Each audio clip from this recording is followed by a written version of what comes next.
الحمد لله وكفى وسلام على عباده الذين اصطفى أما بعد فأعوذ بالله من الشيطان الرجيم بسم الله الرحمن الرحيم الذين قال لهم الناس إن الناس قد جمعوا لكم فاخشوهم فزادهم إيمانا وقالوا حسبنا الله ونعم الوكيل وقال رسول الله صلى الله عليه وسلم بدأ الإسلام غريبا وسيعود غريبا فطوبى للغرباء سبحان ربك رب العزة عما يصفون والسلام على المرسلين والحمد لله رب العالمين اللهم صل على سيدنا محمد وعلى آل سيدنا محمد وبارك وسلم۔ جو حدیث میں نے آپ کے سامنے پڑھی، نبی کریم صلی اللہ علیہ وسلم نے ہمیں بتایا بدأ الاسلام غریباً، دین کی جو ابتدا ہے وہ ایک غریب یعنی عربی زبان میں اجنبی سطح سے ہوئی۔ when the deen began تو یہ ایک اجنبی کانسیپٹ تھا، اینڈ ہم سب جو سیرت کا مطالعہ کرتے ہیں اس بات سے واقف ہیں کہ کتنے سارے لوگ نبی کریم صلی اللہ علیہ وسلم کو کس اعتبار سے کال آؤٹ کیا کرتے تھے، کیسا دین کا مذاق کیا جاتا تھا، کیا مشکلات تھی۔ اینڈ پھر ایک وقت آیا جس کو ہم اکثر تاریخ میں پڑھتے ہیں کہ اسلام جو ہے وہ ایک ڈومیننٹ پیراڈائم بن گیا، رائٹ؟ وہ خلفائے راشدون کا دور، مدینہ منورہ یعنی مکہ کی فتح کے بعد وہ چیزیں چلتی رہیں۔ اینڈ then the Prophet صلی اللہ علیہ وسلم in the hadith said وَسَيَعُودُ غَرِيبًا، کہ یہ پھر اجنبی ہو جائے گا۔ اینڈ بہت سارے علماء مشائخ کے نزدیک ایکچولی ہم اس دور میں رہ رہے ہیں جو فتن کا دور ہے، جو اینڈ آف ٹائمز کا دور ہے۔ بٹ یہ کمال ہے ہمارے نبی کا کہ وہ ہر تعلیم میں ہمیں کہیں نہ کہیں رہنمائی اور امید دے کر چلے جاتے ہیں کہ اگر حدیث ادھر ختم ہو جاتی تو شاید بات مکمل نہ ہوتی۔ تو آپ صلی اللہ علیہ وسلم نے کیا فرمایا؟ فَطُوبَى لِلْغُرَبَاء، کہ بشارت ہو، glad tidings for those people جو اپنے آپ کو اس دور میں اجنبی کر لیتے ہیں، جو اس اجنبیت پہ جب آپ کو دین پہ چلنے کی وجہ سے، حق پر بات کرنے کی وجہ سے اگر برا بلا کہا جاتا ہے، لیبل کیا جاتا ہے، آپ یہ یاد رکھ سکتے ہو کہ ہمارے نبی ان لوگوں کے لیے بشارت دے کر چلے گئے ہیں۔ اینڈ اس وقت اگر آپ فلسطین کے مسئلے کو دیکھیں، سوشل میڈیا پہ ویڈیوز دیکھیں، all of these are things ہمیں ایک چیز کا احساس ہوتا ہے کہ ہم بظاہر and material sense میں کتنے بے بس ہیں۔ What good is our being a nuclear power or having one of the best armed forces in the world or having such tremendous population؟ بہت ساری چیزیں ایکچولی کسی فائدے کی نہیں ہے اگر ہم اس کو گھر میں لے کے بیٹھے ہیں۔ اینڈ انڈیویجولی اسپیکنگ کیا ہم واقعی کچھ کر سکتے ہیں یا نہیں کر سکتے؟ اس پہ میں آپ کے سامنے صرف دو واقعات رکھ کے اپنی بات کو ختم کر دوں گا، جو کہ دونوں واقعات ہمارے نبی کی سیرت سے ہیں۔ مکہ مکرمہ میں جب آپ صلی اللہ علیہ وسلم نے دین کا پیغام اور دین کی اشاعت شروع کی تو کفار مکہ نے ہر ممکن کوشش کی آپ علیہ السلام کو روکنے کے لیے، اینڈ اس کی ایک انتہا ایک ایسی چیز سے پہنچتی ہے جو اس سے پہلے مکے میں نہیں ہوا تھا، کہ وہ ہمارے نبی اور مسلمان یعنی بنو ہاشم کو بوائیکاٹ کرتے ہیں۔ اینڈ یہ بوائیکاٹ اکنامک ہے، معاشی ہے، یہ سوشل ہے۔ یہ بوائیکاٹ ایسا ہے کہ کوئی ان سے بات نہیں کرے گا، ان سے خرید و فروخت نہیں کرے گا، ان سے کوئی، تو راتوں رات رشتے ٹوٹ گئے، کاروبار بند ہو گئے۔ اینڈ ہم سب جانتے ہیں کہ یہ 3 سال کے کم و بیش طویل عرصے تک یہ چیز چلتی رہی۔ اس کی مشقت ایک الگ موضوع ہے، الگ ٹائم کے لیے۔ بٹ اس بوائیکاٹ کو ختم کیسے کیا گیا؟ اس میں سیرت میں 2 واقعات آتے ہیں، پر میں آپ کے سامنے ایک واقعہ رکھوں گا جو ہمارے لیے جو ایک سبب بنا تمام اسباب میں سے، کہ ایک شخص جس کا نام آپ کو سیرت میں ملے گا ہشام بن عمر، انہوں نے محسوس کیا، ان کے دل میں ایک تکلیف تھی، درد تھا کہ یہ جو مسلمانوں کے ساتھ ہو رہا ہے، this is what you would say against humanity, کہ وہ بچے شیبی ابی طالب میں ان کی چیخوں کی آوازیں ہیں، وہ پتے کھا رہے ہیں، وہ ختم ہی نہیں ہو رہا۔ For what? کہ وہ اللہ کو مانتے ہیں۔ اینڈ ہشام کی بے بسی میں سمجھتا ہوں دنیا کے سینس میں شاید ایسی تھی جیسی آپ کی اور میری ہے، کہ ہم کیا کر سکتے ہیں۔ بٹ ان میں اور مجھ میں ایک فرق یہ تھا کہ he goes to one of his friends, اپنے ایک ساتھی کے پاس چلے جاتے ہیں جن کا نام زہیر ہے، اور ان سے کہتے ہیں کہ یہ جو ہو رہا ہے یہ صحیح نہیں ہو رہا۔ اینڈ زہیر ہشام سے ایگری کرتے ہیں اور کہتے ہیں کہ لیکن ہم 2 ہیں، ہم کیا کر سکتے ہیں، ہمارے سامنے بڑے بڑے مکے کے سردار ہیں، یہ ساری پاورز ہیں۔ اینڈ یہ دونوں مل کے ایک تیسرے شخص کے پاس جاتے ہیں جن کا نام مطعم بن عدی ہے، یعنی یہ مسلمان نہیں ہے، مائنڈ یو۔ اینڈ یہ مطعم بن عدی سے بات کرتے ہیں، اینڈ مطعم بن عدی ان سے اتفاق کرتے ہیں اور کہتے ہیں کہ ہم 3 لوگ کیا کریں گے۔ اینڈ یہ 3 اٹھ کے زما الاسود کے پاس چلے جاتے ہیں، اینڈ یہی معاملہ پیش ہوتا ہے. زما الاسود کہتے ہیں کہ ہم تو صرف 4 ہیں, ایک طرف اتنی بڑی پاور سب کچھ, اینڈ یہ 4 اٹھ کے ابو البختری کے پاس چلے جاتے ہیں. اینڈ یہ 5 جو ہے ان کو حوصلہ ہوتا ہے کہ نہیں ہم 5 کچھ تو کر سکتے ہیں. اینڈ گزشتہ آنے والے دنوں میں بیکاز قریش مکہ کا ایک عرف یہ تھا کہ جو بڑے بڑے سردار تھے یہ دارالندوہ میں شام کو ان کی مجلس لگتی تھی, یہ بیٹھا کرتے تھے, تو یہ ایک پلان بنا کے وہاں جاتے ہیں اینڈ انڈرسٹینڈ کہ قریش کو نہیں پتا ہے کیا ہوا. And it takes courage, somebody has to, کسی کو شروع کرنا پڑتا ہے, اس کے لیے حوصلہ چاہیے ہوتا ہے. اینڈ جیسے کہ قریش اپنی اس مجلس میں اس شام بیٹھے ہیں اینڈ وہ توقع بھی نہیں کر سکتے کہ ہشام بن عمر کھڑا ہوتا ہے and he makes a speech, ایک چھوٹی سی تقریر کہہ لو, ایک جو ہے نا مدعا سامنے رکھتے ہیں کہ یہ جو ہم کام کر رہے ہیں یہ انسانیت کے خلاف ہے, یہ کیسے ہو رہا ہے, whatever the date is, in the favour of the prophet صلی اللہ علیہ وسلم اینڈ بنو ہاشم. اینڈ ہشام کے اس ڈیبیٹ کے بعد obviously قریش کے سرداروں میں سے چند کھڑے ہو جاتے ہیں that how dare you, تم ہوتے کون ہو کے, بٹ ان کی بات سے پہلے زہیر کھڑے ہو جاتے ہیں اور ہشام کے حق میں بولتے ہیں. اینڈ زہیر کے بیٹھنے سے پہلے مطعم بن عدی کھڑے ہو جاتے ہیں ایک تیسرے کونے سے اور یہی بات کہتے ہیں ان کی حق میں. اینڈ مطعم کے بیٹھنے سے پہلے زما الاسود کھڑے ہو جاتے ہیں اینڈ زما الاسود کے کھڑے بیٹھنے سے پہلے ابو البختری کھڑے ہو جاتے ہیں. And by the time these 5, یہ 5 جب یہ کر لیتے ہیں تو آپ ایسے سمجھو کہ قریش مکہ کے دل میں نا ایک روب بیٹھ جاتا ہے اور وہ سوچتے ہیں کہ شاید اگر ہم نے اس وقت ان کی بات نہ سنی تو پورا مکہ شہر ہمارے خلاف ٹرن ہو جائے گا. اینڈ یہ ایک سبب بنتا ہے شیبی ابی طالب کے بوائیکاٹ کے اینڈ ہونے کا. اس کے علاوہ بھی واقعات ہیں. تو میں آپ سے پوچھتا ہوں کہ کیا ہم ان 5 لوگوں سے بھی گئے گزرے ہیں؟ کیا ہم اتنی سی بھی بات نہیں کر سکتے اپنی respected institutions, organisations, companies, families, gatherings, neighbourhoods میں, رائٹ, لائک دی ادر مشائخ and brothers were saying, boycott, social media اور اس بوائیکاٹ سے کتنا فرق پڑتا ہے جو ابھی منظم بھی نہیں ہے, گورنمنٹ لیول پہ بھی نہیں ہے, ہم ہر شہر میں دیکھ رہے ہیں. بیکاز ایک بات جو ہم بھول جاتے ہیں نا کہ چیزوں میں تاثیر ڈالنے والی ہستی اللہ رب العزت ہے. یار میں اور آپ کون ہو سکتے ہیں کہ جو کسی بھی چیز کو کچھ کریں یا نہ کریں؟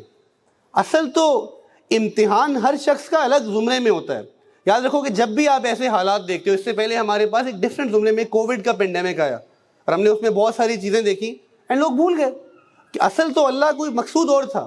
تو اس وقت اگر آپ دیکھیں فلسطین کے جو ہمارے بہن بھائی ہیں ان کی دنیا کا امتحان ہے, اور واللہ یہ آسان امتحان ہے کیونکہ ہماری آخرت کا امتحان ہے. وہ تو شہداء ہیں, there is no doubt about that. ان کو تو اللہ رب العزت دنیا میں بھی ہمت دے رہے ہیں, وہ سرخ رو ہو رہے ہیں, وہ کھڑے ہیں آخری خون کے قطرے تک. سوال تو میرے اور آپ سے بہت سخت ہونا ہے.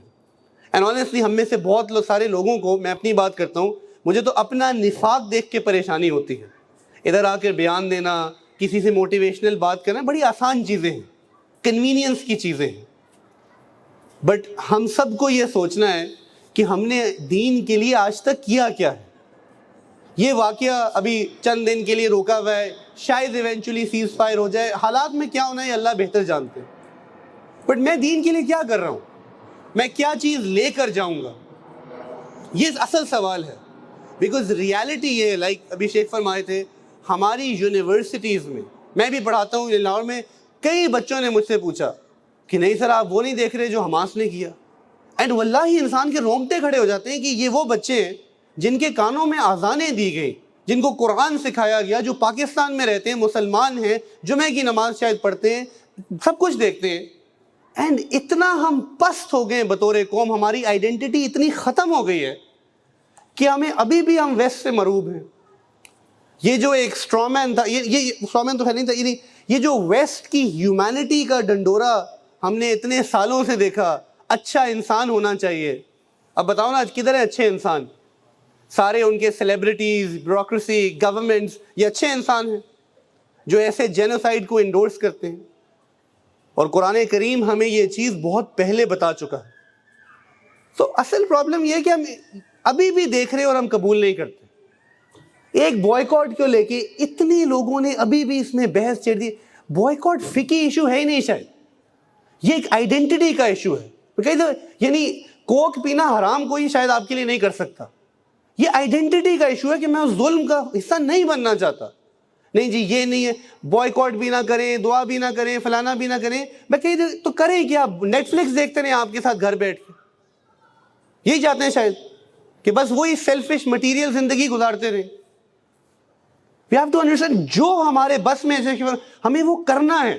تاریخ کو پڑھنا ہے, سمجھنا ہے, دین کو پڑھنا ہے, اپنی ذاتی حد تک اپنے لوگوں کی فکر کرنی ہے. شاید ہم میں سے کوئی فزیکلی فلسطین نہیں پہنچ سکتا, کراچی کی گلیوں میں تو پہنچ سکتے ہیں نا, جہاں کتنے لوگ الحاد کا شکار ہیں, ایگنوسٹسزم کا شکار ہیں, سیکولرزم کا شکار ہیں, ایپیتھیٹک بیہیویئر کا شکار ہیں, فرقہ واریت کا شکار ہیں, مایوسی ڈپریشن کا شکار ہیں, اور ہم کر نہیں رہے.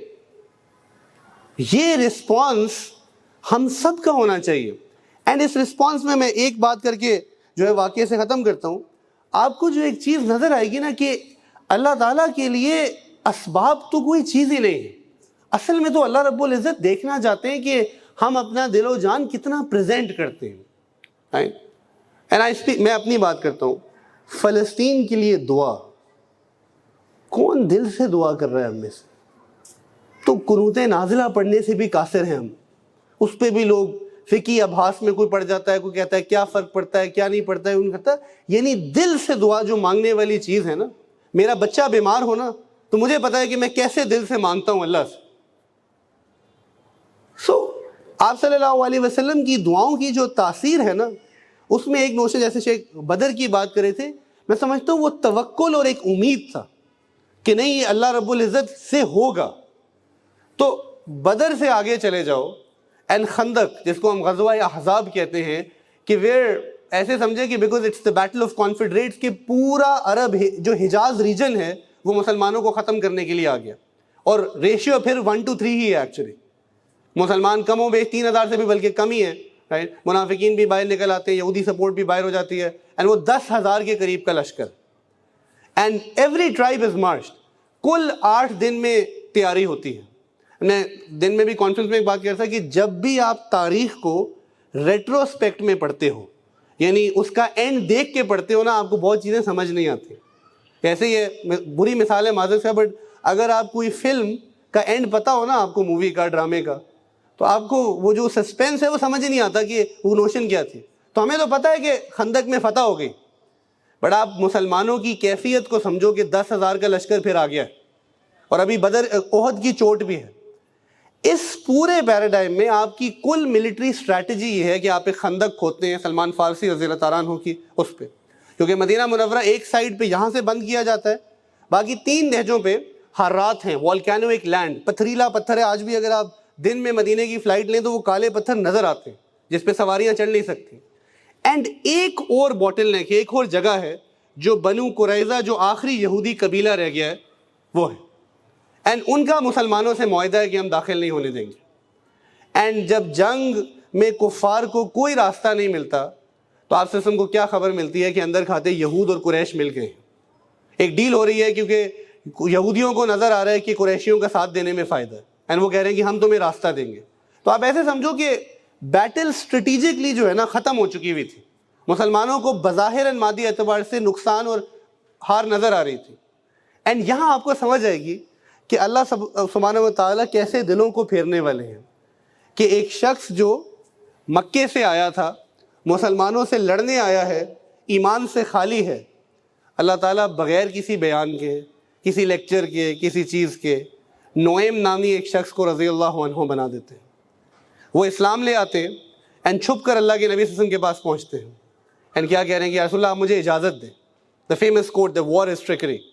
اینڈ یہ صحابی اب کیا کرتے ہیں, کیونکہ کسی کو ان کے ایمان کا پتہ نہیں, یہ پہلے جاتے ہیں بنو قریظہ کے پاس اور ان کو کہتے ہیں کہ جو قریش آپ سے ڈیل کر رہے ہیں نا, یہ ڈیل تو کر لو, لیکن ان سے ان کے کچھ اہم بندے جو ہے نا ہوسٹیج یا رینسم رکھ لو, کیونکہ اگر یہ مکر گئے تو تم لوگ کسی قابل نہیں رہو گے, مسلمان تمہیں فارغ کر دیں گے. تو یہ اندر سے سنسیئر نہیں ہے دیکھنا, اور یہ تمہیں کبھی نہیں دیں گے یہ بندے. بنو قریظہ کے سردار کہتے ہیں بڑے پتہ کی بات ہے. اب ساتھ یہ قریش جاتے ہیں, اور قریش کو بھی نہیں پتہ ہے. ان کو کیا کہتے ہیں کہ یہودی تمہارے ساتھ دھوکہ کر رہے ہیں, یہ اصل میں تمہارے ساتھ نہیں ہے, اور دیکھنا اس کی علامت یہ ہے کہ یہ تمہیں راستے سے پہلے تم سے بندے مانگیں گے، ان کو بندے مت دینا اپنے، ورنہ پھنس جاؤ گے۔ اب آپ سمجھ گئے کہ ایگزیکٹلی یہی ہوتا ہے، اینڈ وہ ڈیل جو ہے نا وہ ایک شخص کی حکمت، اس کے عمل سے تباہ ہو جاتی ہے اسٹریٹجی۔ یہ ایک شخص کی طاقت ہے۔ وہ ایک شخص آج یہاں بھی بیٹھا ہو سکتا ہے، لیکن کیوں نہیں ملتے؟ بیکاز آپ کی اور میرے ایمان ویسے نہیں ہیں۔ اینڈ پھر اس کے بعد ہم کہتے تو ہیں، یعنی یہاں سے تو اسٹریٹجی فیل ہوتی ہے، 10,000 کا لشکر ہے، وہ اکھڑتے کیسے ہیں کہ وہ رب جو ہواؤں پہ قادر ہیں، جو موسم پہ قادر ہیں، ایسی تیز ہوا اور طوفان چلتا ہے کہ قریش کے راتوں رات جو ہے خیمے اکھڑ جاتے ہیں۔ تو اللہ تعالیٰ کے لیے کیا آج یہ کرنا ممکن نہیں ہے؟ کیوں؟ بٹ ہو کیوں نہیں رہا؟ اس کے پیچھے جو ہمیں سمجھنا ہے کہ ہماری دعاؤں میں وہ تاثیر ہی نہیں، ہمارا اللہ پہ وہ گمان ہی نہیں رہا، ہمارا وہ اتنا ایمان ہی نہیں ہے کہ ہم ان چیزوں کو سمجھ سکیں۔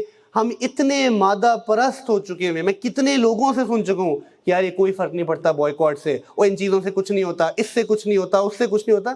میری جان، ہمارا کام یہ ہے کہ ہوتا ہے یا نہیں ہوتا، ہم اللہ تعالیٰ کے لیے کرنا چاہتے ہیں، اور اس کے علاوہ ہے کیا ہمارے پاس؟ کم از کم تاکہ جب ہم اس دنیا سے اٹھائے جائیں اور اللہ کے آگے پیش کیے جائیں، ہم اللہ کو اتنا تو کہہ سکیں کہ اللہ رب العزت میرے بس میں جو کچھ تھا، جو مجھے سمجھ آیا، جو میں نے اپنی علماء سے پوچھا، بڑوں سے بات کی، مشورہ کیا، جیسے میں نے قرآن اور حدیث میں تعلیمات پائیں، میں نے اپنی پوری زور لگا دی۔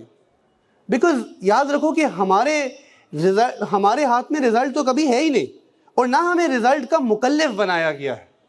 تو I want to end with a beautiful example جو کئی جگہ کوٹ کی جاتی ہے، کہ دو ساتھی تھے، دو دوست تھے، جو یہ شاید فرضی مثال ہے بٹ بات سمجھانے کے لیے وہ ہے، جو بیچ کے اکراس، آپ کے کراچی میں ماشاءاللہ بیچ ہے، لاہور اس سے محروم ہے، ٹھیک ہے، جو بیچ کے اکراس واک کر رہے تھے، اینڈ پانی جو ہے وہ آتا ہے، اور وہ پانی اپنے ساتھ لہر میں جو ہے نا بہت ساری مچھلیاں لے کے آتا ہے، اور پانی پھر پیچھے چلا جاتا ہے، اور وہ مچھلیاں جو ہے وہ بیچ کے اکراس رہ جاتی ہیں، وہ تڑپنا شروع ہو جاتی ہیں۔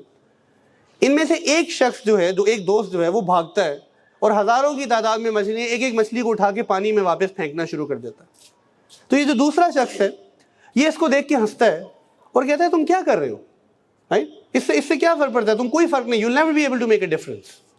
اینڈ یہ جو شخص مچھلیاں اٹھا کے پھینک رہا ہے نا، یہ اگلی مچھلی اٹھا کر پھینکتا ہے اور یہ کہتا ہے I just made a difference to this one، کہ میں نے کم از کم اس کی زندگی میں وہ چینج لایا ہوں۔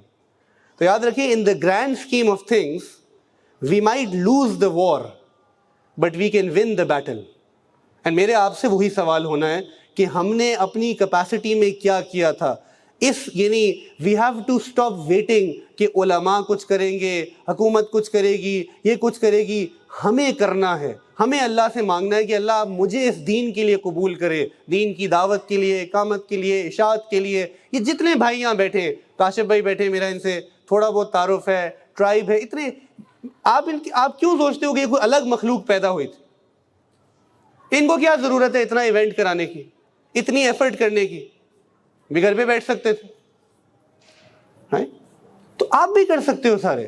تو یہ جو ہم نے دین کا ٹھیکہ دے دیا نا کچھ لوگوں کو، یہ چیز مایوسی پیدا کرتی ہے۔ Believe in the fact. And اس سب میں آخری بات، لوگ اکثر کہتے ہیں کہ نہیں ہمارے گناہ ہیں، یہ میرا اور آپ کی زندگی میں گناہ جو ہیں وہ رہیں گے۔ میں کیا کہنے کی کوشش کر رہا ہوں کہ گناہوں سے توبہ ایک پارٹ اینڈ پارسل ہے۔ کوئی شخص ادھر معصوم عن الخطا نہیں۔ ہمیں اللہ سے توبہ بھی کرنی ہے، اپنے اعمال کو بھی بہتر کرنا ہے، رجوع الی اللہ بھی کرنا ہے، قرآن بھی پڑھنا ہے، علم بھی حاصل کرنا ہے، بٹ ساتھ ساتھ یہ کام بھی گیو اپ نہیں کرنا جو ہماری آئیڈینٹی کا حصہ ہے۔ We have to wear Islam on our sleeve, we have to be proud Muslims, اپنی کالجز، یونیورسٹیز، ہر جگہ پہ۔ اینڈ آئی بلیو دیٹ اگر یہ چیز بھی ہمیں نہیں جگائے گی تو واقعی یہ بہت پریشانی کا المیہ ہے کہ ہم اس کے بعد کب کسی چیز سے جاگیں گے۔ اللہ سبحانہ و تعالیٰ آپ کو مجھے عمل کی توفیق عطا فرمائے، علماء سے سیکھ کے چلنے والا بنائے۔ وآخر دعوانا ان الحمد للہ رب العالمین۔ السلام علیکم ورحمۃ اللہ وبرکاتہ۔